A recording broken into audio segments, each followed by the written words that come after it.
ทยุกระจายเสียงแห่งประเทศไทยจังหวัดลำพูนส่งกระจายเสียงด้วยระบบ FM Stereo Multiplex ความถี่ 95 เมกะเฮิรตซ์ จากอาคารห้องส่งเลขที่ 113 หมู่ที่ 10 ตำบลบ้านกลางอำเภอเมืองจังหวัดลำพูนวิทยุแห่งประเทศไทยให้ความรู้คู่ความสุข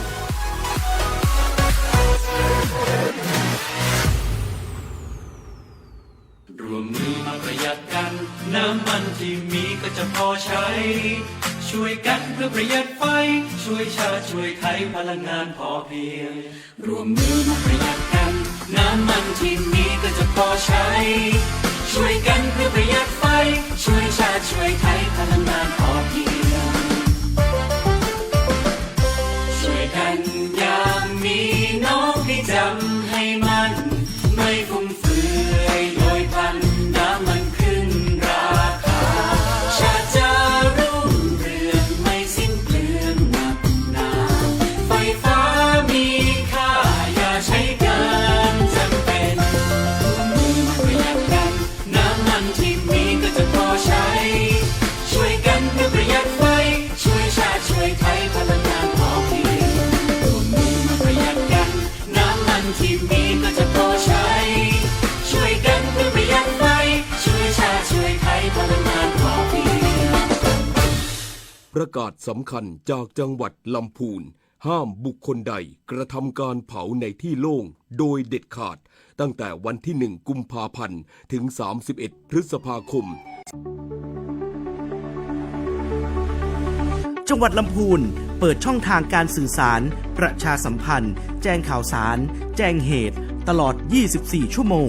สายด่วนศูนย์ดำรงธรรมจังหวัดลำพูนโทร 1567 ระบบทราฟฟี่ฟองดู Line ทราฟฟี่ฟองดูและหากประชาชนพบเห็นการมั่วสุมหรือพฤติการที่อาจก่อให้เกิดความไม่สงบสามารถโทรแจ้งได้ที่สายด่วนตำรวจ 191 หรือที่ทำการปกครองจังหวัดลำพูนโทร 053-511-017 รวมพลังสร้างการมีส่วนร่วมของประชาชนในการพัฒนาจังหวัดลำพูนโดยให้เจ้าหน้าที่รัฐนำปัญหาไปสู่การแก้ไขลำพูนไม่ลำพังรวมพลังเพื่อลำพูน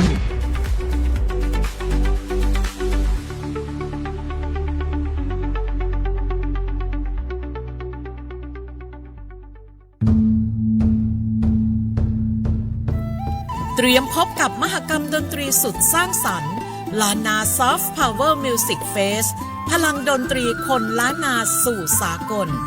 พบพลังเสียงจากศิลปินล้านนาชื่อดัง SL Music อ้อมรัตนังวงลูกทุ่งโรงเรียนสันกำแพงและศิลปินมากความสามารถใต้ฝุ่นกนกฉัตรมาสัมผัสมนต์เสน่ห์แห่งเสียงเพลงวัฒนธรรมล้านนาและพลังคนรุ่นใหม่ที่จะส่งต่ออัตลักษณ์ท้องถิ่นสู่เวทีระดับสากลชมฟรีวันอาทิตย์ที่ 31 พฤษภาคม 2569 4 โมงเย็นถึง 1 ทุ่มณลานกิจกรรมหน้าเมเจอร์ซินิเพล็กซ์ชั้น 4 เซ็นทรัลเชียงใหม่แอร์พอร์ตแล้วมาร่วมสร้างค่ำคืนแห่งเสียงดนตรีล้านนาไปด้วยกัน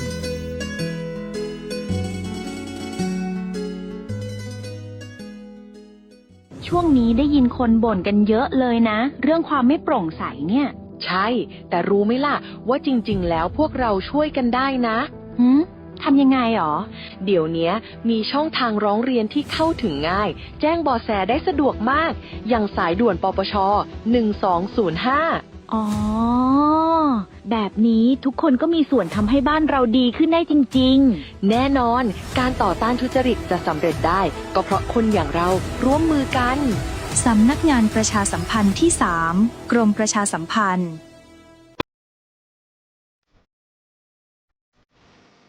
ท่านกำลังรับฟังการส่งกระจายเสียงจากสถานีวิทยุกระจายเสียงแห่งประเทศไทยจังหวัดลำพูน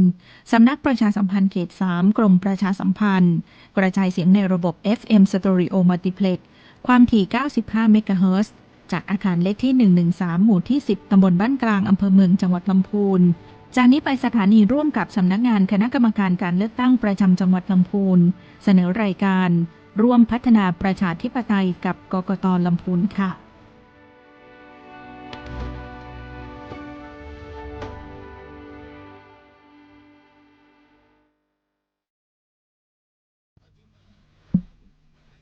ครับสวัสดีครับท่านผู้ฟังนะครับผมครั้นี้นะครับท่านอยู่กับรายการร่วมพัฒนาประชาธิปไตยกับกกต.ลำพูนนะครับผมเป็นออกอากาศเป็นประจำทุกวันอังคารนะครับทางสวทสถานีวิทยุกระจายเสียงแห่งประเทศไทยจังหวัดลำพูนนะครับ FM 93 เมกะเฮิรตซ์นะครับวันนี้นะครับเป็นวันที่2 มิถุนายน 2569นะครับมีผมนะครับนายปรีดาลาคมีพนักงานการเลือกตั้งชำนาญการนะครับเป็นผู้ดำเนินรายการนะครับผมอยู่กับ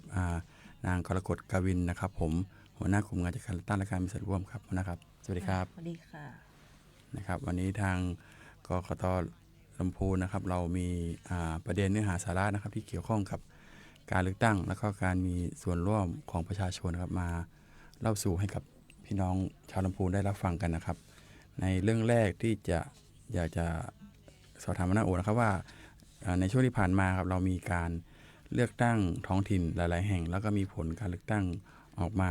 เรียบร้อยแล้วนะครับอยากให้หัวหน้าโอชี้แจงในผลการเลือกตั้งท้องถิ่นของจังหวัดลำพูนบ้านเราครับค่ะสำหรับช่วงนี้ก็จะเป็นการเลือกตั้งท้องถิ่นกรณีแทนตำแหน่งที่ว่างนะคะก็ซึ่งในวันอาทิตย์ที่ 24 พฤษภาคม 2569 ที่ผ่านมาก็เป็นการเลือกตั้งสมาชิกสภาเทศบาลตำบลหนองล่องนะคะในเขตเลือกตั้งที่2ค่ะก็ตรงนี้ก็ซึ่งผลการเลือกตั้งก็คือตรงนี้ก็จะมีผู้มีสิทธิ์เลือกตั้งอยู่ 2,272 คนนะคะมาใช้สิทธิ์ 1,627 คนคิดเป็นร้อยละ 71.61 ค่ะแล้วก็บัตรดี 1,133 บัตรนะคะคิดเป็น 69.64% นะคะแล้วก็บัตรเสีย213บัตรนะคะคิดเป็น 13.09% นะคะอันนี้บัตรเสียค่อนข้างเยอะนะคะในการเลือกตั้งคราวนี้ค่ะแล้วก็ไม่เลือกผู้สมัครผู้ใดก็281คนนะคะคิดเป็น 17.27% นะคะซึ่งผู้ได้รับเลือกตั้งก็คือนางอำพันธ์กองแก้วค่ะผู้สมัครหมายเลข2คะแนนที่ได้รับก็ 1,133 คะแนนก็ทั้งนี้ทั้งนั้นก็ขอให้ผู้สมัครรับเลือกตั้งนะคะก็มายื่นบัญชีรายรับรายจ่ายภายใน90วันนับตั้งแต่วันเลือกตั้งก็คือนับตั้งแต่วันที่24พฤษภาคม 2569 ซึ่งตรงนี้ก็คำนวณแล้วก็วันที่90ก็เป็นวันเสาร์ที่22สิงหาคมก็ซึ่งเป็นวันเสาร์ตรงนี้ก็ยืดไปได้จนถึงวันจันทร์ที่24สิงหาคม 2569 นะคะอีกส่วนหนึ่งนะคะก็เป็นตามที่ได้มีการเลือกตั้งสมาชิกสภาเทศบาลตำบลทาทุ่งหลวงในเขตเลือกตั้งที่2นะคะกรณีแทนตำแหน่งที่ว่างเหมือนกันอำเภอแม่ทาจังหวัดลำพูนนะคะจำนวน1คนเมื่อวันอาทิตย์ที่10พฤษภาคม 2569 ค่ะก็บัดนี้นะคะคณะกรรมการการเลือกตั้งนะคะก็ได้มีความเห็นให้ประกาศผลการเลือกตั้งแล้วโดยที่ท่านจิรุตวิสารจิตนะคะกรรมการการเลือกตั้งได้ลงนามในประกาศแล้วนะคะซึ่งผู้ได้รับเลือกตั้งก็คือนางสาวธารารัตน์ลินเชื้อค่ะก็ประกาศณวันที่26พฤษภาคม 2569 ค่ะอีกแห่งหนึ่งก็จะเป็นในส่วนของผลการเลือกตั้งสมาชิกสภาเทศบาลตำบลบ้านเรือนอันนี้ก็กรณีที่เปลี่ยนแปลงฐานะจากองค์การบริหารส่วนตำบลเป็นเทศบาลตำบลบ้านเรือนอำเภอปราซางจังหวัดลำพูนนะคะอันนี้ก็ได้ประกาศเพิ่มเติมแล้วซึ่งที่ผ่านมาได้ประกาศไปแล้ว12ท่านนะคะก็คือนายก1รายนะคะแล้วก็เขตเลือกตั้งที่1นี่5รายแล้วก็เขตเลือกตั้งที่2 6รายอันนี้ก็จะเป็นประกาศเพิ่มเติมสำหรับเขตเลือกตั้งที่1ที่ขาดไปนะซึ่งผู้ที่ได้รับเลือกตั้งก็คือนายสมศักดิ์กาสุยะนะคะก็ทางนี้ก็นายจีรุตวิสารจิตนะคะกรรมการการเลือกตั้งก็ได้ลงนามในประกาศในวันที่27พฤษภาคม 2569 ตรงนี้ก็เหมือนกันนะคะเหมือนกับกรณีของเทศบาลตำบลทาทุ่งหลวงทาทุ่งหลวงแล้วก็ของหนองล่องด้วยค่ะก็ให้มายื่นบัญชีค่าใช้จ่ายภายใน90วันนับตั้งแต่วันเลือกตั้งค่ะก็ของทาทุ่งหลวงภายในวันที่24สิงหาคม 2569 นะคะส่วนของทาทุ่งหลวงกับบ้านเรือนนี่ก็ภายใน90วันนะคะ นับตั้งแต่วันเลือกตั้งค่ะอันนี้ก็ประชาสัมพันธ์ให้กับผู้สมัครรับเลือกตั้งทุกรายนะคะที่จะต้องมีหน้าที่ในการยื่นบัญชีรายรับรายจ่ายในการเลือกตั้งนะคะซึ่งตรงนี้ก็สามารถยื่นได้ที่สำนักงานกกต.ชั้น 2 กลุ่มงานสืบสวนสอบสวนและพรรคการเมืองนะคะสำนักงานคณะกรรมการการเลือกตั้งประจำจังหวัดลำพูนค่ะครับก็ท่านไหนพร้อมเอกสารพร้อมก็ติดต่อสอบถามเข้ามายื่นค่าใช้จ่ายได้ที่กกต.ลำพูนได้เลยนะครับอันนี้กรณีของบ้านเรือนนั้นถือว่าตอนนี้ครบทั้งนายกทั้งสมาชิกแล้วครบหมดแล้วค่ะนะครับอันนี้ครบหมดแล้วนะครับอันนี้ก็ผ่านไปนะครับผลการเลือกตั้งท้องถิ่นของจังหวัดลำพูนในห่วงที่ผ่านมานะครับอันนี้ก็จะมีประเด็นต่อไปนะครับก็จะเป็นประเด็นเกี่ยวกับความรู้กันแล้วกันนะฮะเป็นความรู้นะที่เกี่ยวข้องกับหรือว่าพระราชบัญญัติคุ้มครองข้อมูลส่วนบุคคลนะครับที่ว่ามีส่วนเกี่ยวข้องกับงานของกกต.ของเราเนี่ยมันเป็นยังไงบ้างโดยเฉพาะกกต.ของเราเนี่ยก็มีการทำงานร่วมกันกับบุคคลที่หลากหลายนะครับผมถ้าไม่ว่าจะเป็นข้าราชการเป็นชาวบ้านเป็นประชาชนทั่วไปนะฮะแล้วก็มีหลายๆคนในการที่เราจะต้องทำงานร่วมกันก็เลยอยากจะถามหัวหน้านะครับว่าเราจะมีแนวทางในการดำเนินการอย่างไรของกกต.ของเรานะเพื่อให้กับสอดคล้องกับพระราชบัญญัติการคุ้มครองส่วนบุคคลที่ได้ประกาศขึ้นมาใช่ครับค่ะก็อย่างที่เมื่อกี้ที่บอกนะคะว่าโดยที่ของเราสำนักงานคณะกรรมการการเลือกตั้งเนี่ยจะมีบุคคลที่หลากหลายนะคะที่ได้มีข้อมูลส่วนบุคคลที่มาเกี่ยวข้องกับสำนักงานคณะกรรมการการเลือกตั้งค่ะดังนั้นก็สำนักงานคณะกรรมการการเลือกตั้งก็ได้มีประกาศเกี่ยวกับเรื่องของนโยบายการคุ้มครองข้อมูลส่วนบุคคลของสำนักงานคณะกรรมการการเลือกตั้งพ.ศ. 2565ค่ะเพื่อให้เป็นไปตามพระราชบัญญัติคุ้มครองข้อมูลส่วนบุคคลนะคะพ.ศ. 2562ทางนี้ก็เป็นเพื่อเป็นการสร้างความมั่นใจให้กับเจ้าของข้อมูลที่เป็นข้อมูลส่วนบุคคลค่ะซึ่งในปัจจุบันนี้ก็เนื่องจากข้อมูลส่วนบุคคลมีความสำคัญมากนะคะถ้าเกิดล่วไหลไปก็อาจจะไปสู่มิจฉาชีพหรือว่าบุคคลผู้ไม่หวังดีได้ตรงนี้ก็จึงได้ดำเนินการร่วมกับสำนักงานคณะกรรมการการเลือกตั้งว่าจะต้องมีการดำเนินการให้เป็นไปตามกฎหมายที่เกี่ยวข้องเกี่ยวกับการคุ้มครองข้อมูลส่วนบุคคลนะคะที่กำหนดให้คณะกรรมการสำนักงานคณะกรรมการการเลือกตั้งเก็บรวบรวมข้อมูลแล้วก็เก็บรักษาซึ่งจำแนกได้4ประเภทนะคะอันแรกก็คือข้อมูลของบุคคลของสำนักงานหรือว่าพนักงานของสำนักงานคณะกรรมการการเลือกตั้งที่ได้รวบรวมข้อมูลบุคลากรที่ได้รับเงินเดือนหรือค่าตอบแทนจากสำนักงานคณะกรรมการการเลือกตั้งหรือแม้แต่เป็นข้อมูลส่วนบุคคลต่างๆนะคะชื่อที่อยู่วันเดือนปีเกิดอะไรต่างๆนะคะก็ตรงนี้ก็จะเป็นประเภทที่1ที่สำนักงานคณะกรรมการการเลือกตั้งได้จัดเก็บข้อมูลค่ะส่วนประเภทที่2ก็คือข้อมูลส่วนบุคคลของบุคคลที่เป็นบุคคลภายนอกค่ะที่เข้าร่วมกิจกรรมของสำนักงานกกต.ค่ะรวมทั้งบุคคลภายนอกที่เป็นผู้สมัครรับเลือกตั้งต่างๆอาสาสมัครต่างๆเช่นอาสาสมัครสังเกตการในการเลือกตั้งเนี่ยค่ะหรือว่าเข้าร่วมกิจกรรมที่สำนักงานกกต.จัดขึ้นหรือเป็นสมาชิกเครือข่ายของสำนักงานกกต.ก็เช่นของคณะกรรมการสสปชต.ก็คือศูนย์ส่งเสริมพัฒนาประชาธิปไตยต่างๆหรือแม้แต่ว่าจะเป็นขององค์กรต่างๆที่เป็นเครือข่ายนะคะองค์กรความร่วมมือต่างๆตรงนี้ก็จะเป็นข้อมูลประเภทที่2ที่สำนักงานกกต.จัดเก็บไว้นะคะเพื่อความสะดวกในการติดต่อสื่อสารพร้อมกับในการที่จะ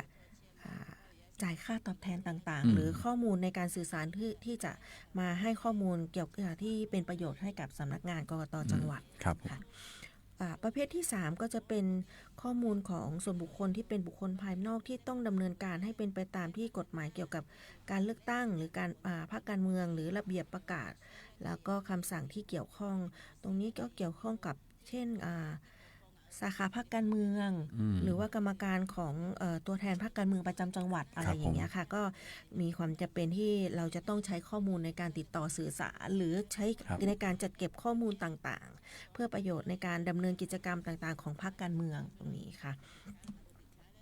ต่อไปข้อมูลประเภทที่4นะคะก็เป็นข้อมูลส่วนบุคคลทั่วไปที่เข้ามาทำธุรกรรมนิติกรรมสัญญาเข้ามาสมัครงานหรือติดต่อสอบถามประสานงานต่างๆหรือผ่านช่องทางการติดต่อทุกประเภทของสำนักงานกกต.อันนี้ก็อาจจะเป็นลักษณะของการทำจัดซื้อจัดจ้างต่างๆจ้างทำของจ้างเหมาก่อสร้างอะไรอย่างเงี้ยหรือว่าเป็นแม่บ้านหรืออะไรอย่างเงี้ยต่างๆค่ะก็เป็นข้อมูลที่สำนักงานกกต.จะต้องจัดเก็บข้อมูลเบื้องต้นไว้นะคะแล้วก็ทางนี้ก็สำนักงานกกต.จะไม่เปิดเผยข้อมูลส่วนบุคคลเจ้าของข้อมูลไปให้บุคคลอื่นนะคะโดยไม่ได้รับความยินยอมจากเจ้าของข้อมูลนะคะแล้วก็จะไม่เปิดเผยข้อมูลส่วนบุคคลเพื่อวัตถุประสงค์อื่นนอกจากวัตถุประสงค์ที่แจ้งไว้เว้นแต่จะได้รับความยินยอมจากเจ้าของข้อมูลหรือข้อยกเว้นในการใช้หรือเปิดเผยข้อมูลส่วนบุคคลนะคะตามพระราชบัญญัติคุ้มครองข้อมูลส่วนบุคคลพ.ศ. 2562ค่ะหรือเป็นไปตามหลักเกณฑ์อื่นที่กำหนดนะคะเช่นการเปิดเผยข้อมูลต่อหน่วยงานราชการหน่วยงานภาครัฐหน่วยงานที่กำกับดูแลรวมถึงในกรณีที่มีการร้องขอให้เปิดเผยข้อมูลโดยอาศัยอำนาจตามกฎหมายเช่นการรับร้องขอข้อมูลเพื่อฟ้องร้องหรือดำเนินคดีตามกฎหมายหรืออาจจะเป็นกรณีที่เช่นถ้าเกิดมีการเลือกตั้งในระดับต่างๆค่ะซึ่งในกฎหมายของเลือกตั้งในแต่ละระดับเนี่ยมีความจำเป็นจะต้องใช้ข้อมูลคือผู้สมัครรับเลือกตั้งเนี่ยจะต้องมีคุณสมบัติครบและไม่มีลักษณะต้องห้ามจำนวนกี่ข้อดังนั้นกกต.ก็จำเป็นที่จะต้องส่งข้อมูลให้กับหน่วยงานที่จะต้องตรวจสอบคุณสมบัติหรือลักษณะต้องห้ามนะคะทางนี้ก็จะมีหนังสือยินยอมจากผู้สมัครรับเลือกตั้งในตอนสมัครด้วยนะคะพร้อมกันนี้ก็ทางสำนักงานกกต.ก็จะเน้นย้ำอีกครั้งหนึ่งในหนังสือที่แจ้งให้กับหน่วยงานหรือผู้ที่ใช้ข้อมูลค่ะที่เป็นการใช้ข้อมูลส่วนบุคคลตรงนี้ค่ะครับผมครับแล้วมีระยะเวลาในการจัดเก็บข้อมูลส่วนบุคคลนี่ยังไงบ้างครับสำหรับระยะเวลาในการจัดเก็บข้อมูลนะคะสำนักงานกกต.ก็จะ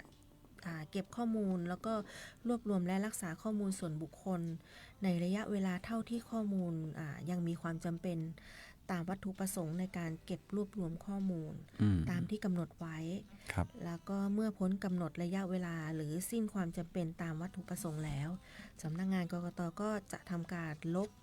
หรือทำลายข้อมูลส่วนบุคคลตามรูปแบบและมาตรฐานการลบหรือทำลายข้อมูลส่วนบุคคลที่คณะ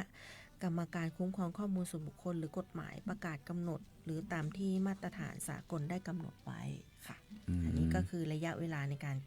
จัดเก็บข้อมูลนะคะซึ่งข้อมูลก็เก็บเท่าที่จำเป็นใช่ค่ะใช้ระยะเวลาจะไม่เท่ากัน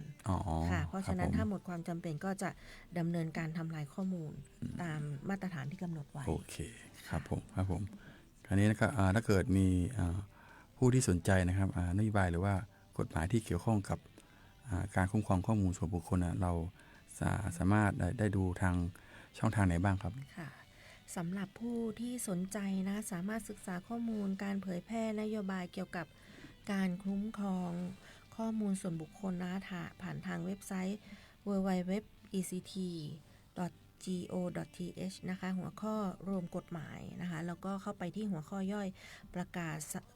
สำนักสนง.กกต.นะคะทางนี้สำนักงานคณะกรรมการการเลือกตั้งก็จะทำการปรับปรุงหรือแก้ไขหรือทบทวนนโยบายการคุ้มครองข้อมูลส่วนบุคคลเป็นครั้งคราวนะคะเพื่อให้สอดคล้องกับการเปลี่ยนแปลงของข้อกำหนดกฎหมายแล้วก็รวมถึงข้อเสนอแนะแล้วก็ความคิดเห็นจากหน่วยงานต่างๆหรือจากเจ้าของข้อมูลค่ะทางนี้สำนักงานก็จะแจ้งให้ทราบก่อนที่จะดำเนินการเปลี่ยนแปลงแก้ไขด้วยครับอันนี้ก็เป็นช่องทางนะครับผมเป็นช่องทางในการศึกษาข้อมูลนะครับผมก็ทั้งหมดก็จะเป็นนโยบายนะครับคุ้มครองข้อมูลส่วนบุคคลของสำนักงานกกต.ของเรานะครับที่มีต่อผู้ที่จะมาติดต่อประสานงานข้อมูลของบุคคลภายนอกของสำนักงานคือเราเพื่อความสบายใจนะครับเพื่อความสบายใจของทุกท่านก็คือเราก็จะมีนโยบายในการคุ้มครองข้อมูลส่วนบุคคลของพวกท่านไว้นะครับต่อไปนะครับจะเป็นความรู้อีกแบบหนึ่งนะครับอีกเรื่องหนึ่งนะจะมานำเสนอให้กับท่านผู้ฟังได้รับทราบกันนะครับจะเป็นเรื่องของการเสียภาษีบุคคลธรรมดานะฮะใน ในกรณีที่แบบว่าจะต้องมีการเงินบริจาคภาษีให้กับพรรคการเมืองนะครับอันนี้เรามีข้อมูลมีอะไรหลากหลายมีเขาเรียกว่ามีการประชาสัมพันธ์ให้ประชาชนได้ทราบมาตั้งนานแล้วว่าในกรณีที่เรามีการเสียภาษีบุคคลธรรมดานะเรามีช่องทางนะครับในการบริจาคเงินภาษีเนี่ยให้กับพรรคการเมืองได้นะอย่างเงี้ยเราก็เลยจะถามว่าหน้าว่าข้อมูล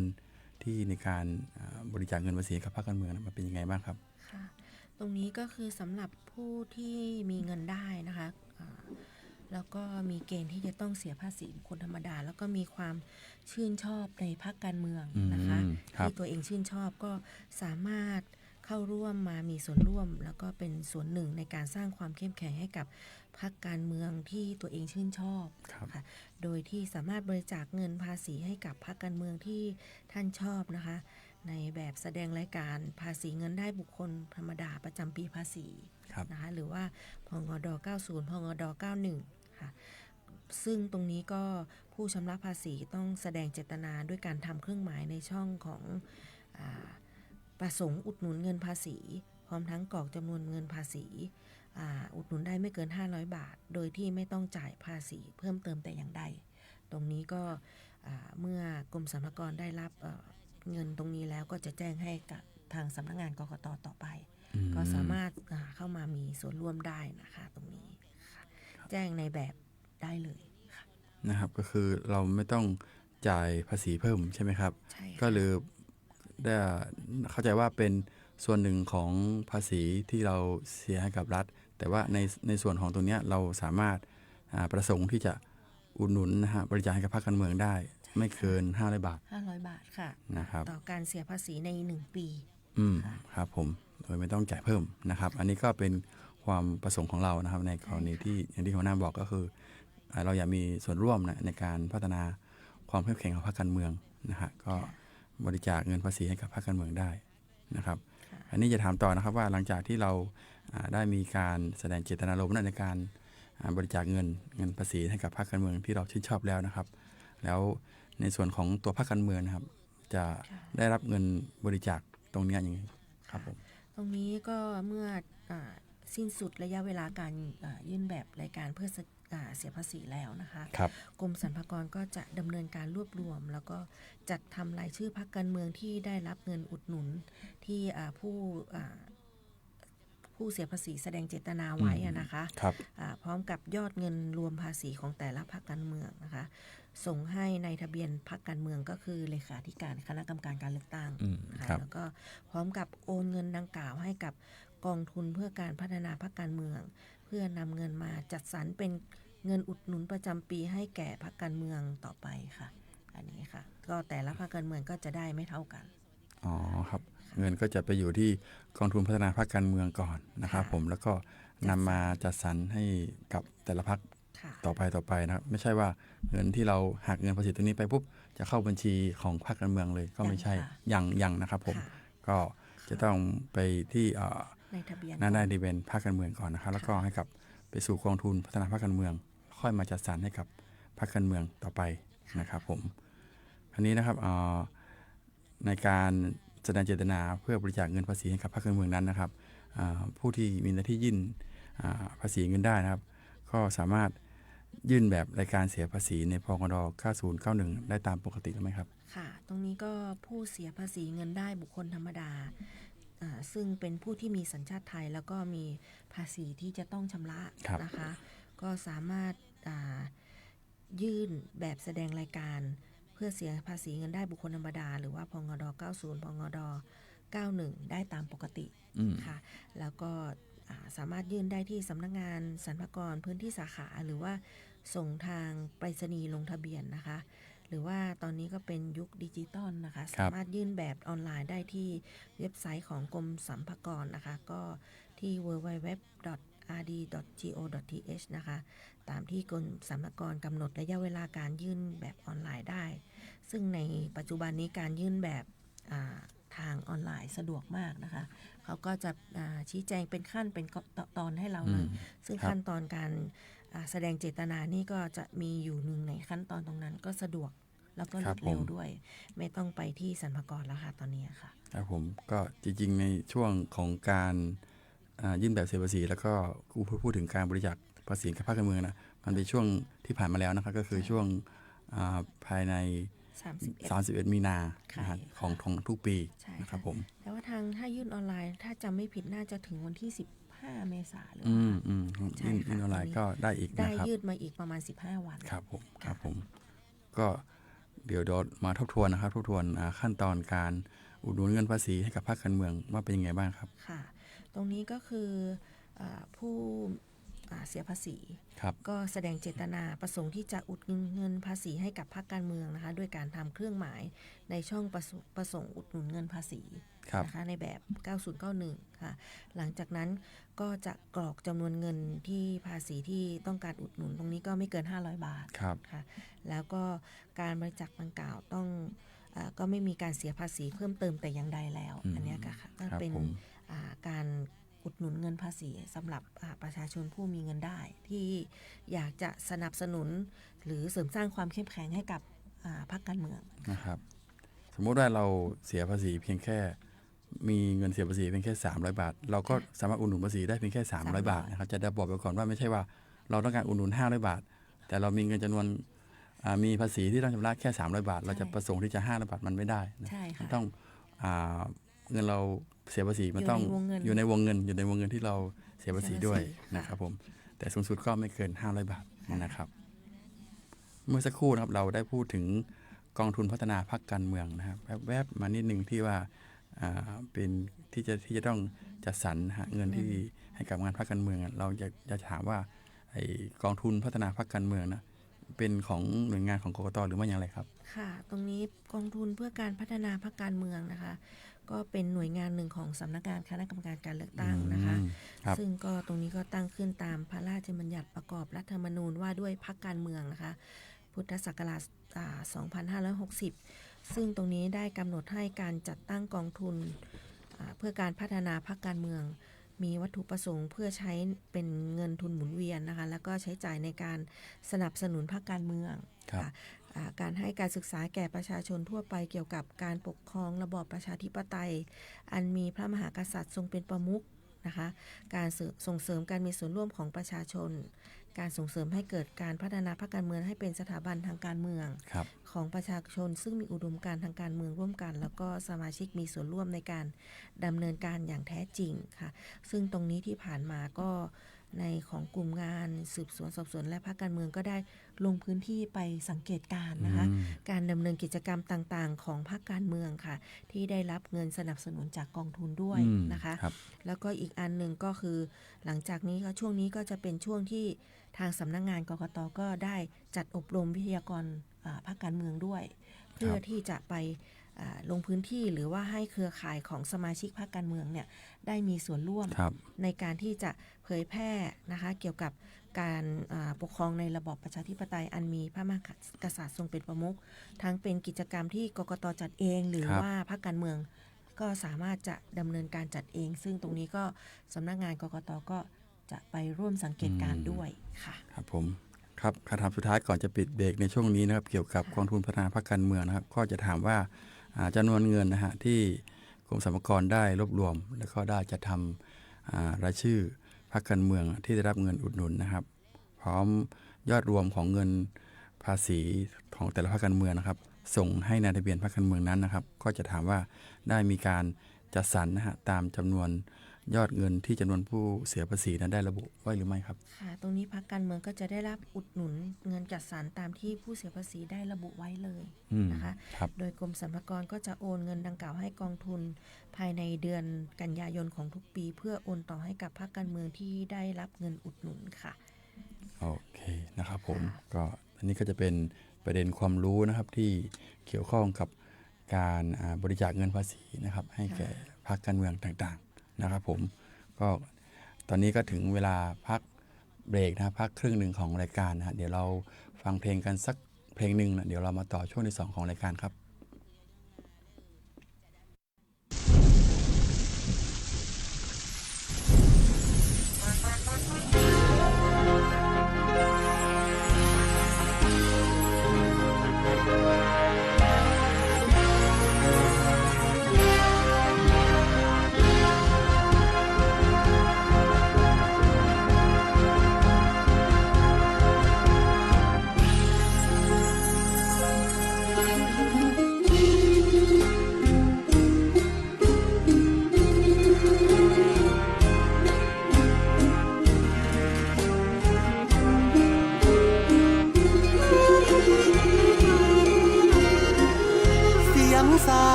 อินเสด็จลงมาสู่คันมารดามาเป็นนั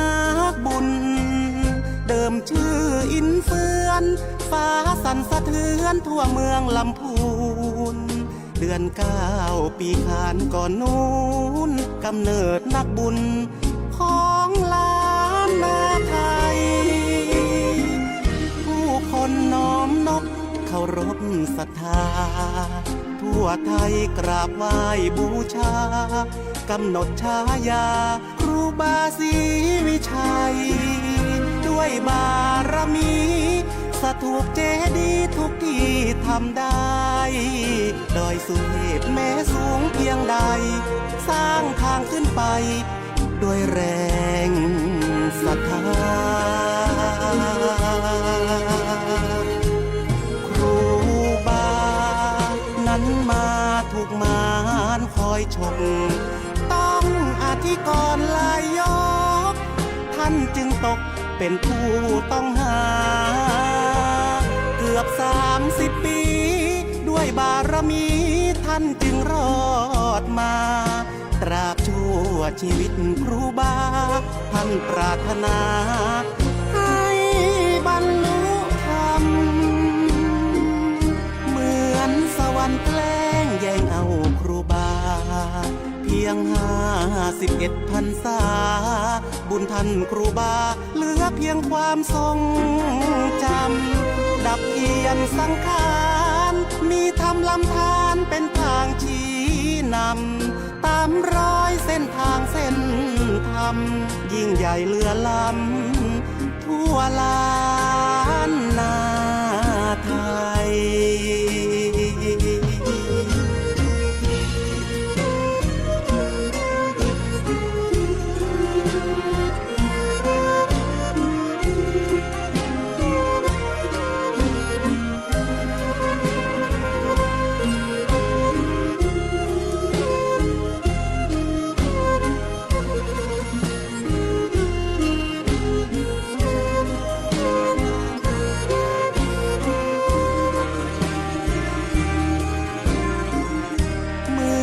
สวรรค์แกล้งแย่งเอาครูบา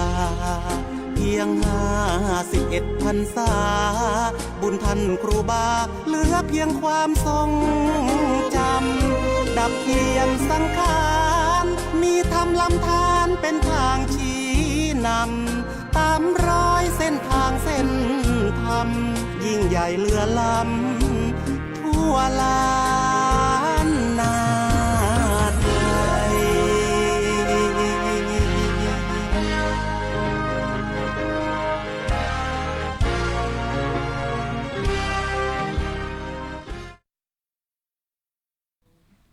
ครับ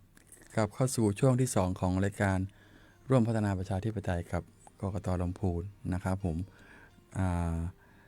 จะบอกว่าตอนนี้ช่วงงานของกกต.ของเรานะครับเราจะมีโครงการเพื่อการมีส่วนร่วมของประชาชนในช่วงนี้หลากหลายโครงการด้วยครับที่จะทำในปีมุ่งมั่นนี้นะครับ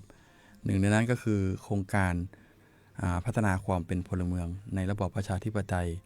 อันมีพระมหากษัตริย์ทรงเป็นประมุขนะครับผมกิจกรรมขับเคลื่อนนะฮะกิจกรรมเสริมสร้างพลเมืองในสถานศึกษานะครับผมก็เลยอยากจะให้หัวหน้ากรกฎได้อธิบายนะครับรูปแบบของกิจกรรมนี้ให้กับท่านผู้ฟังได้รับฟังครับค่ะกิจกรรมขับเคลื่อนกิจกรรมเสริมสร้างพลเมืองในสถานศึกษานะคะก็ตรงนี้ก็จะเป็นส่วนหนึ่งของโครงการพัฒนาความเป็นพลเมืองในระบอบประชาธิปไตยอันมีพระมหากษัตริย์ทรงเป็นประมุขค่ะซึ่งรูปแบบกิจกรรมเราก็จะมีอยู่2แบบนะคะโดยที่อันแรกก็คือจะเป็นกิจกรรมให้ความรู้แก่ผู้นำนักเรียนแล้วก็สภานักเรียนก่อนนะคะแล้วก็หลังจากนั้นก็จะเป็นกิจกรรมประกวดวิทยากรประชาธิปไตยระดับจังหวัดซึ่งตรงนี้ก็สำหรับกิจกรรมประกวดวิทยากรประชาธิปไตยนี่โรงเรียนสามารถที่จะยื่นนะคะความประสงค์ที่จะเข้าร่วมประกวดได้นะคะซึ่งตรงนี้ก็ถ้าประสานมาที่สำนักงานกกต.จังหวัดเราก็จะแจ้งแนวทางหรือว่ารูปแบบในการประกวดให้กับทางโรงเรียนที่มีความสนใจที่จะเข้าร่วมประกวดนะคะโดยที่กลุ่มเป้าหมายนะคะในการอบรมก็จะเป็นสถานศึกษานะคะระดับ ประถมนี่ก็จะรวมถึงขยายโอกาสด้วยแล้วก็มัธยมแล้วก็อาชีวศึกษานะคะอันนี้ก็จะเป็นกลุ่มเป้าหมายในการจัดกิจกรรมอบรมนะคะซึ่งก็จะให้ในปีนี้เราอบรมทั้งสิ้น5แห่งนะคะแล้วก็แห่งละ30คนนะคะรวมกับคณะครูอาจารย์หรือผู้ที่เกี่ยวข้องอีกแห่งละ10คนรวมทั้งโครงการก็200คนค่ะส่วนกิจกรรมประกวดก็จะประกวดสถานศึกษาที่แจ้งความประสงค์นะคะที่จะประกวดค่ะโดยทีมหนึ่งก็จะมีทีมละนักเรียน4คนแล้วก็ครูผู้ดูแล1คนนะคะเข้าร่วมประกวดซึ่งตรงนี้กิจกรรมในการร่วมประกวดก็ตรงนี้ก็จะแจ้งให้ทราบอีกครั้งหนึ่งนะคะโดยที่แผนเนาะแผนการดำเนินกิจกรรมก็จะมีในวันอังคารหน้าเริ่มอังคารหน้าเลยนะคะ9 มิถุนายนก็ที่จัดที่สถานที่คือโรงเรียนบ้านหนองบัวนะคะก็กลุ่มเป้าหมายก็จะเป็นนักเรียนของโรงเรียนบ้านหนองบัวนะคะแล้วก็โรงเรียนก็จัดสรรด้วยนะคะเข้าร่วมค่ะตรงนี้ก็สถานที่ก็โรงเรียนบ้านหนองบัวอำเภอป่าซางนะคะวันศุกร์ที่12 มิถุนายนก็ที่โรงเรียนบ้านห้วยส้มนะคะอำเภอเมืองลำพูนโดยที่กลุ่มเป้าหมายก็จะมี2โรงเรียนเหมือนกันก็คือโรงเรียนบ้านห้วยส้มแล้วก็โรงเรียนวัดบ้านแจ่มอำเภอเมืองลำพูนนะคะสถานที่ก็โรงเรียนบ้านห้วยส้มค่ะแล้วก็มาวันจันทร์ที่15 มิถุนายน 2569อันนี้จะจัดรวมกันนะคะก็คือเมื่อกี้เป็นระดับของประถมศึกษาแล้วก็ขยายโอกาสนะคะ2วันที่9กับวันที่12ส่วนวันที่15 มิถุนายนนี่ก็จะรวมกันคือเป็นของระดับมัธยมศึกษาตอนปลายแล้วก็ของอาชีวศึกษาด้วยค่ะตรงนี้ก็จัดที่โรงเรียนศูนย์บุญโยปถัมภ์โทษทีค่ะจัดที่โรงแรมแกลนป่ารีสอร์ทค่ะกลุ่มเป้าหมายก็จะเป็นโรงเรียนสวนบุญโยปถัมภ์โรงเรียนเวียงเจดีแล้วก็วิทยาลัยเทคนิคจังหวัดลำพูนอันนี้เป็นกิจกรรมที่ให้ความรู้ก่อนค่ะหลังจากนั้นก็จะมีการประชุมนะคะเชิญประชุมคณะกรรมการตัดสินการประกวดวิทยากรค่ะพร้อมกับเชิญโรงเรียนที่ยื่นความประสงค์ที่จะประกวดนะคะมาชี้แจงข้อมูลต่างๆในวันที่23 มิถุนายนแล้วก็หลังจากนั้นก็จะเป็นอังคารที่7 กรกฎาคมนะคะช่วงบ่ายตั้งแต่เวลา 13 นาฬิกาที่แกรนปาเหมือนกันนะคะก็จะเป็นกิจกรรมประกวดวิทยากรประชาธิปไตยระดับจังหวัดค่ะตรงนี้ก็จะเป็นแนวทางนะคะหรือแผนการดำเนินกิจกรรมเกี่ยวกับในเรื่องของโครงการพัฒนาความเป็นพลเมืองในระบอบประชาธิปไตยค่ะกิจกรรมขับเคลื่อนกิจกรรมเสริมสร้างพลเมืองในสถานศึกษาค่ะครับผมก็สุดท้ายก็จะมีการประกวดวิทยากรประชาธิปไตยนะฮะในวันที่7 กรกฎาคมนะฮะที่โรงแรมแกรนป่าแอนด์รีสอร์ทนะครับผมเดี๋ยวไปดูจะทำหัวหน้าเรื่องเนื้อหาของกิจกรรมของการประกวดวิทยากรประชาธิปไตยนะมีรายละเอียดสำคัญยังไงบ้างครับสำหรับรายละเอียดก็คือสถานศึกษาที่มีความประสงค์นะคะจะส่งผู้นำนักศึกษาผู้นำนักเรียนผู้นำองค์กรนักวิชาชีพในอนาคตแห่งประเทศไทยอันนี้ก็คือเป็นผู้นำของสถานศึกษาระดับอาชีวศึกษานะคะหรือนักเรียนที่ผ่านการอบรมหรือว่าจะเป็นนักเรียนที่มีความสนใจเป็นตัวแทนนักศึกษาหรือนักเรียนนะคะก็ทีมละไม่เกิน4 คนค่ะแล้วก็ครูผู้ดูแลอีก1 คนค่ะซึ่งรายละเอียดประกวดก็คือการประกวดก็มี2 ระดับอย่างที่บอกแล้วก็คือระดับมัธยมศึกษาตอนต้นและประถมศึกษาที่เป็นขยายโอกาสอีกอันนึงก็คือมัธยมศึกษาตอนปลายกับอาชีวศึกษานี่2 ระดับค่ะซึ่งการประกวดในระดับจังหวัดก็อย่างที่นำเรียนเมื่อกี้นะคะก็วันที่7 กรกฎาคม 2569ตั้งแต่เวลา 13 นาฬิกาเป็นต้นไปณโรงแรมแกรนป่าแอนด์รีสอร์ทจังหวัดลำพูนนะคะโดยที่เนื้อหาการประกวดก็จะเป็นเนื้อหาที่ทางสำนักงานกกต.เป็นผู้กำหนดให้ก็คือวิชาต้นไม้ประชาธิปไตยนะคะซึ่งตรงนี้ก็เราก็จะบรรจุไว้ในสำหรับการจัดอบรมให้กับสภานักเรียนส่วนหนึ่งแต่โรงเรียนที่ไม่ได้ร่วมการอบรมตรงนี้ก็สามารถขอรายละเอียดเนื้อหาได้แล้วก็เราก็จะได้ชี้แจงให้อีกครั้งหนึ่งอย่างที่เรียนบอกเมื่อกี้ก็คือวันที่23 มิถุนายนเพื่อให้นักเรียนนำหลักสูตรนี้ไปศึกษาแล้วก็ไปซักซ้อมรายการและเข้าร่วมการประกวดค่ะโดยที่เกณฑ์การให้คะแนนก็คือความถูกต้องของเนื้อหา40 คะแนนค่ะค ความเป็นธรรมชาติ20คะแนนการแต่งกายและบุคลิกภาพ20คะแนนการสร้างการมีส่วนร่วม30คะแนนแล้วก็การใช้อุปกรณ์การสอนนี่ก็30คะแนนครับรวมทั้งสิ้น100คะแนนนะครับผมใช่ค่ะครับอันนี้เมื่อเสร็จสิ้นการประกวดเรียบร้อยแล้วพูดถึงเงินรางวัลนะฮะเงินรางวัลสำหรับการชนะในการประกวดในครั้งนี้จะได้รับเงินรางวัลยังไงบ้างครับค่ะเงินรางวัลของเรานี่หลังจากที่ประกวดในระดับจังหวัดก็จะเข้าไปประกวดในระดับเขตและระดับประเทศอีกครั้งหนึ่งนะคะซึ่งในของระดับส่วนระดับจังหวัดนี่ก็คือจะดำเนินการโดยสำนักงานกกต.จังหวัดลำพูนค่ะก็จะมีรางวัลยอดเยี่ยม 2,000 บาทมี2รางวัลนะคะก็คือระดับมัธยมศึกษาตอนปลายแล้วก็ขยายโอกาสแล้วก็ระดับมัธยมศึกษาตอนขอโทษค่ะระดับม.ต้นกับประถมศึกษาขยายโอกาสแล้วก็ระดับม.ปลายกับอาชีวศึกษาก็2รางวัลตรงนี้นะคะ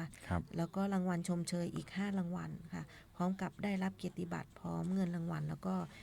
สามารถเข้าร่วมประกวดระดับเขตได้ตรงนี้ก็คือผู้ที่ได้รับรางวัลยอดเยี่ยมค่ะเป็นผู้แทนของจังหวัดลำพูนสำหรับระดับเขตนะคะก็จะดำเนินการโดยศูนย์ส่งเสริมการมีส่วนร่วมในระบอบประชาธิปไตยที่5นะคะของจังหวัดลำพูนเราก็คือจะมีอยู่ประมาณ16หรือ17จังหวัดภาคเหนือของเราค่ะตรงนี้ก็จะรางวัลก็จะมีรางวัลยอดเยี่ยม 5,000 บาทจำนวน2ระดับนะคะค่ะระดับละ3ทีมค่ะก็คือได้รับพร้อมกับได้รับเกียรติบัตรพร้อมเงินรางวัล 5,000 บาทแล้วก็เข้าร่วมกิจกรรมค่ายเยาวชนวิทยากรประชาธิปไตยเพื่อร่วมประกวดระดับประเทศต่อไปค่ะส่วนในระดับประเทศก็จะไปจัดที่ส่วนกลางสำนักงานกกต.เมื่อกี้ของเขตนี่น่าจะจัดที่เชียงใหม่ค่ะโดยที่รางวัลยอดเยี่ยมระดับละ1รางวัลนะคะรวม2รางวัลก็ได้รับโล่เกียรติบัตรพร้อมเงินรางวัล 20,000 บาทค่ะรองชนะเลิศก็ระดับละ1รางวัลรวม2รางวัลก็ตรงนี้ก็เป็นเงินจำนวน 15,000 บาทค่ะพร้อมกับได้รับโล่รางวัลพร้อมเกียรติบัตรค่ะรองชนะเลิศอันดับ2ระดับละ1รางวัลรวม2รางวัลนะคะก็จะได้รับโล่รางวัลเกียรติบัตรพร้อมเงินรางวัล 10,000 บาทค่ะแล้วก็สุดท้ายรางวัลชมเชยระดับละ5รางวัลรวม10รางวัลก็ได้รับเกียรติบัตรพร้อมกับเงินรางวัลจำนวน 5,000 บาทนะคะทางนี้อาจารย์ผู้ดูแลแล้วก็สถานศึกษาก็จะได้รับโล่รางวัลสถานศึกษาส่งเสริมวิถีประชาธิปไตยด้วยค่ะครับพูดถึงถ้าเกิดจังหวัดลำพูนเราสามารถไปต่อในระดับประเทศได้รวมถึงได้รับรางวัลยอดเยี่ยมนะผมดูเงินรางวัลนะได้ตั้งเยอะเลยนะครับได้ทั้งระดับจังหวัด 2,000 บาทระดับเขตนี่ได้อีก 5,000 บาทถ้าได้รางวัลยอดเยี่ยมของประเทศอีกก็ได้อีก 20,000 บาทรวมทั้งสิ้นจะได้ทั้งหมด 27,000 บาทเลยนะครับใช่ค่ะโอ้โหต้องให้กำลังใจนะครับต้องให้กำลังใจสำหรับน้องๆโรงเรียนในจังหวัดลำพูนที่จะเข้าร่วมประกวดต้องผ่านในระดับจังหวัดตรงนี้ให้ได้ก่อนแล้วก็ไปชนะเลิศในระดับเขตรวมถึงส่งกำลังใจช่วยกรณีที่ผ่านไประดับประเทศต่อไปด้วยนะครับผมอันนี้ก็เป็นกิจกรรมนะฮะขับเคลื่อนกิจกรรมส่งเสริมวิถีพลเมืองในสถานศึกษานะครับเป็นส่วนหนึ่งของโครงการพัฒนาความเป็นพลเมืองในระบอบประชาธิปไตยอันนี้สัตว์เป็นประมุขนะครับผมอันนี้ยังจะมีอีกโครงการหนึ่งนะครับโครงการศูนย์ส่งเสริมพัฒนาประชาธิปไตยหรือสสปชตครับหัวหน้าโอครับผมอันนี้ก็เหมือนจะได้พูดในประเด็นของสปทในหลายๆครั้งแล้วนะว่าทางลำพูนของเรามีโครงการสสปชตเนี่ยต่อเนื่องมาทุกปีนะเช่นเดียวกันนะครับปีนี้โครงการสสปชตของเรานะจะมีกิจกรรมหนึ่งที่เรียกว่ากิจกรรมการประกวดสสปชตต้นแบบระดับจังหวัดนะครับผมก็ช่วงนี้อยู่ในช่วงของการระหว่างดำเนินโครงการอยู่นะฮะล่าสุดเนี่ยเราก็จะมีการลงพื้นที่ของคณะกรรมการประกวดนะฮะในการตรวจเยี่ยมสสปชตทั้ง4แห่งนะครับเราจะลงพื้นที่กันนะฮะในวันพฤหัสที่ถึงนี้นะพฤหัสที่4แล้วก็วันศุกร์ที่5มิถุนายนนี้นะครับในวันที่4มิถุนายนเนี้ยเราจะไปนำคณะกรรมการในการประกวดสสปชตเนี่ยลงพื้นที่ตรวจเยี่ยม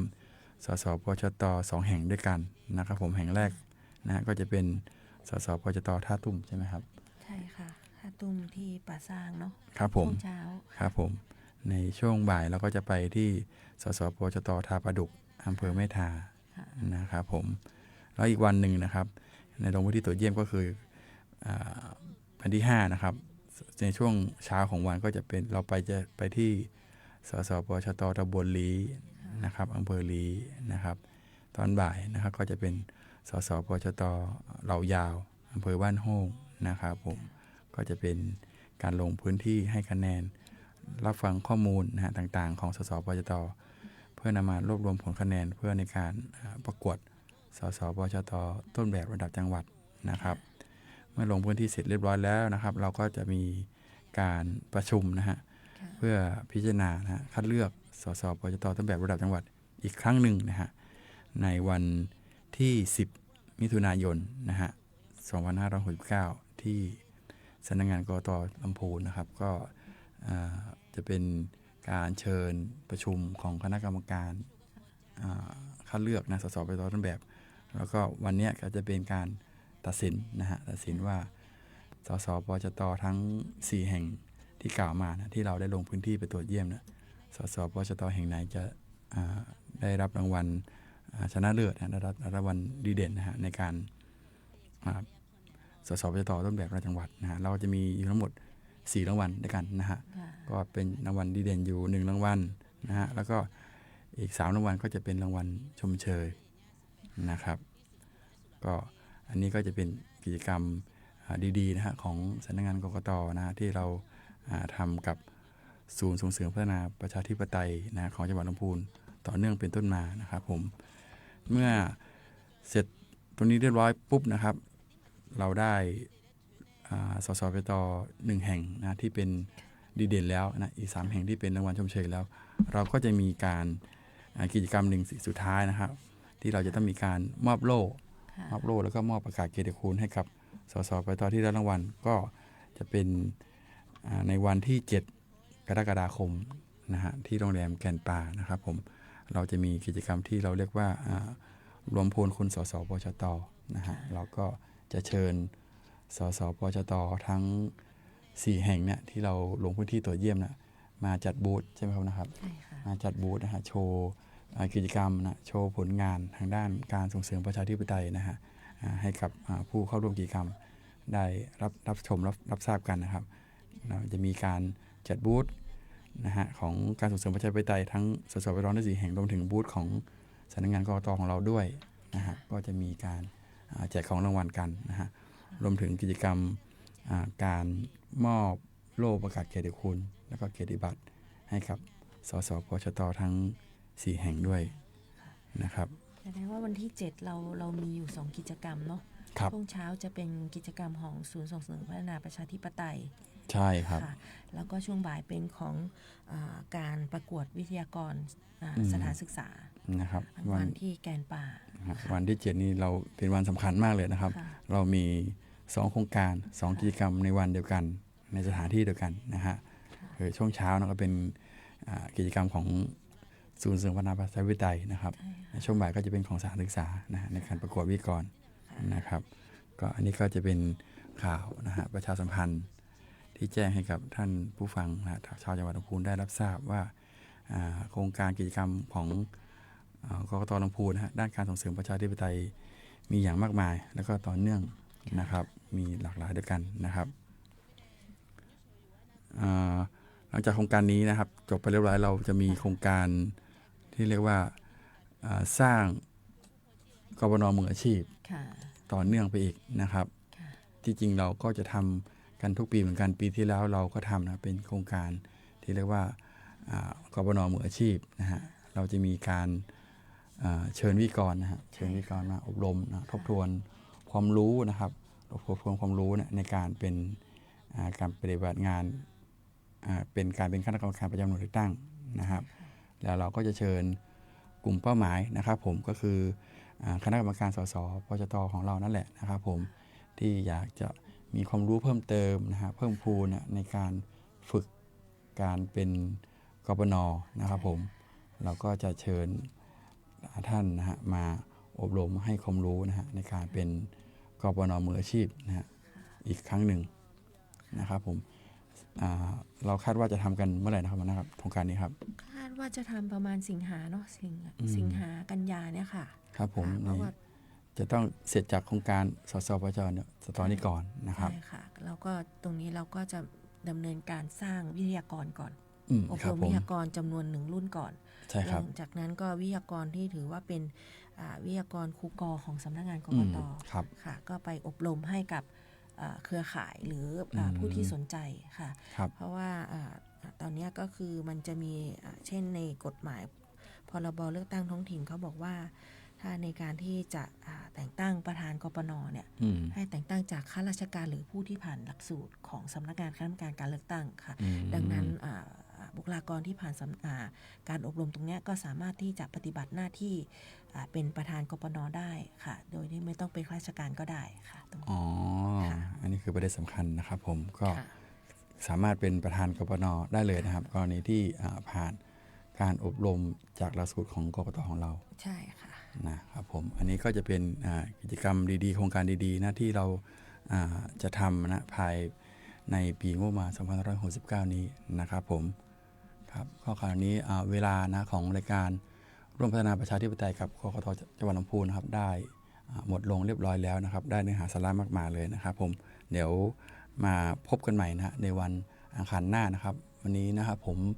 นายปรีดาลักขมีนะครับผมแล้วก็หัวหน้ากรกฎกวินนะครับต้องขอลาท่านผู้ฟังท่านผู้ชมไปก่อนนะครับผมแล้วพบกันใหม่โอกาสหน้าครับผมขอสวัสดีครับค่ะสวัสดีค่ะ